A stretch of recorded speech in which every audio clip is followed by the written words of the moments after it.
welcome back. Today we're going to be making a quick and easy baked pasta dish.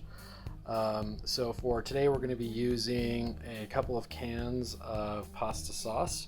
I have the tomato basil pasta sauce here.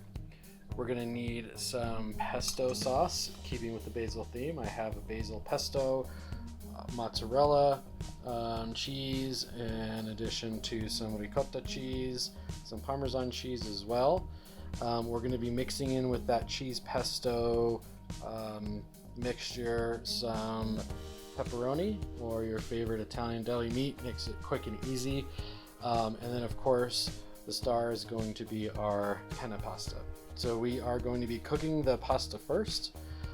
As that's cooking, we're going to be mixing in our cheeses, the ricotta, the mozzarella, and the pesto sauce together, dicing up our pepperoni, mixing that mixture together. And when the pasta is cooked, we're going to mix the cheese mixture together with the pasta sauce, layer it in our baking dish here, and top it off with some Parm cheese and bake that in the oven. Super quick, easy, simple, and certainly a crowd pleaser. All right, I have my big pasta pan on the stove. We have water mixture in there with a pinch of salt, and this is going to reach up a boil. We're going to throw our penne in there and get that cooking. So while we're waiting for the pasta water to boil, we are going to dice up our pepperoni. So we're going to cut these up into little pieces. You're going to need a big mixing bowl because we're going to add our diced pepperoni in there with our different cheeses and pesto sauce and get this into a nice mixture to mix it with the pasta after it's cooked. So while you're waiting for that to boil, this is a good time to start working on your cheese mixture. So let's dice up the pepperoni first. You want to go through and separate them a little bit so they don't stick into one big chunk. As you mix it with the cheese, they'll certainly split up a little bit. So we're going to add this to our bowl and then get our cheeses going as well. Okay, we're going to add about a cup of ricotta cheese. This is just shy of 2 cups. This container is just shy of 2 cups. So I'm going to add about half of the container plus a little bit more of cheese into our pepperoni mixture. And then our mozzarella cheese is a 2-cup container. So I'm going to add about half of that into this pepperoni mixture and get that all mixed up. All right, so we have our ricotta, our mozzarella, and our pepperoni. I'm going to mix this up, and then we'll be adding our pesto here in just a second. Okay, our pepperoni, ricotta, and mozzarella are all mixed in together. I'm going to go ahead and add about 6 tablespoons of this basil pesto sauce. Okay, we have our pesto in here. I'm going to give it a little bit of a drizzle of extra virgin olive oil.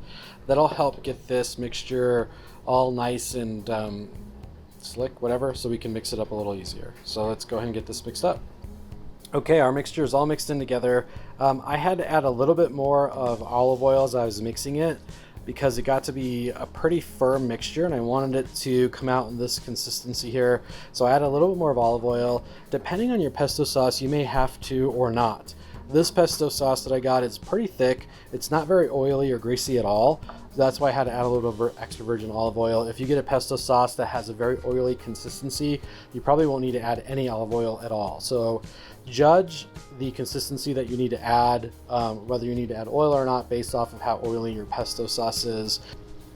All right, our pot of water is at a nice strong boil, as you can see. So I'm going to lower the temperature from high to about a medium high, and we're going to drop in all of our penne pasta. And we want these to be cooked so they are al dente. So when you're mixing in with the cheese, they don't just fall apart. So you want to make sure they're more al dente than overcooked.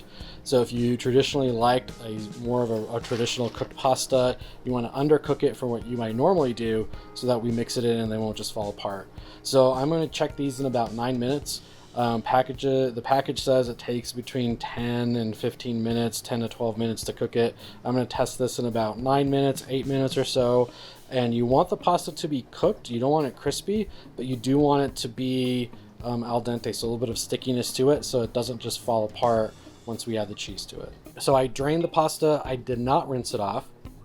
And instead, I just sprinkled a little bit, or drizzled, I'd rather, a little bit of olive oil. And now when you mix it in, it's going to prevent the pasta from sticking together. And it's going to give it a little bit of lubrication, if you will, so that they won't stick together, they won't dry out. And we're going to add our cheese mixture into it. But you want to mix it in right as the pasta comes out, because the heat of the pasta is going to help melt the cheese, which will actually make this process a little easier to mix in. So we're gonna slowly mix it in, keep working it a little bit. The cheese is going to melt just based off of the pasta still being hot. And as you can see, this is why we cook the pasta a little bit more al dente than normal, because fully cooked pasta, if you happen to like your pasta extra soft, it would just be falling apart right now. Okay, so our baking dish, I've prepped it. I've got our baking dish ready. I added a little bit of pasta sauce on the bottom of it to make sure that none of the pasta actually sticks to the bottom of the pan as it's baking. So we're going to let that, that'll be served as our base. I'm going to add some of our pasta mixture into this. Then I'm going to layer it by doing some pasta, some more sauce, a little bit of mozzarella cheese. I'll sprinkle it on top. We're going to do a couple layers of that before it's ready to go in the oven. Okay, we've added our first layer of pasta. So now I'm going to give it some sauce here. And the reason why we get 2 jars of sauce is you're actually going to use 1 whole jar making this. And I like to bring an extra jar because as you serve it, depending on how much pasta sauce people like to put on their pasta, when it comes out of the oven, it might get a little dry, and if that's the case, you can always have some heated pasta sauce on the side to serve with the dish, so that if people like some more sauce, you can easily add it. I like my pasta a little bit more dry, so I don't add any additional sauce. So we're going to give it a good layer here. We're going to sprinkle some cheese on it now, and like that. Sprinkle in some more mozzarella cheese, and add, I'm going to add another layer of pasta to this, and then we're going to top it off with some more sauce. Okay, our second layer of pasta has been added, and again, just like the first, I'm going to add some more sauce to this mixture to prevent it from drying out. Okay, the pasta has been topped off with some sauce. I'm going to take my fresh parm, and we're going to sprinkle this on your pasta mixture. And then this guy is going to be ready for the oven. And we'll talk about a couple of options before that. So let's get this guy with some cheese. Again, I'm going to save some of my parm for the end, so when it's served you can top it with parm, have some fresh pasta sauce that's been heated up on the side, so people can top it off as they eat it. I'm going to put a little bit of black pepper on top of this. I'm not adding salt because the basil pesto, or any pesto, actually has a fair amount, a high amount of salt content to it. Plus we added a little bit of salt in the pasta when it was boiling. So I don't want to add any additional salt to this so it doesn't get too salty. Now, the dish actually has quite a bit of spice into it, although you didn't notice me add any spices to it, because our pasta sauce, out of the jar like this, if you get something prepared, it's going to have its own spices already mixed into it. And then our basil pesto has quite a bit of flavor as well. So you don't have to go crazy with adding seasoning to this dish. I'm going to sprinkle a little bit of black pepper on it. And that's really all we need to do, because there's so much seasoning in the other ingredients that we've added that you don't really want to overdo this guy. So I'm going to put a little bit of freshly ground black pepper on top of it, and I'm going to lightly cover it with some aluminum foil. And lightly is the key. If you push that foil down too hard on this, when it bakes, this cheese would just get stuck to the top of the aluminum foil, and you're going to lose your entire top layer. So very, very lightly cover it with aluminum foil before it goes in the oven. Okay, we have it all covered up. I very lightly, if you can see, the aluminum foil is actually sticking up fairly high. It's not touching any of the pasta or cheese sauce underneath it, and that's what you want to make sure, so that you don't get it all sticking to the top of the foil. So you actually have a couple options now. I could throw this in the oven right now, ready to go. We're going to cook it at a 375 oven for about 35 minutes. The other option that you can do is what I'm actually going to do today is I'm making this in advance of when I'm going to serve it. So you can take this dish and actually throw it in your refrigerator and keep it in there for a day or two if you need to before you bake it. All right, so it's time to cook our pasta. So our oven is set to 375.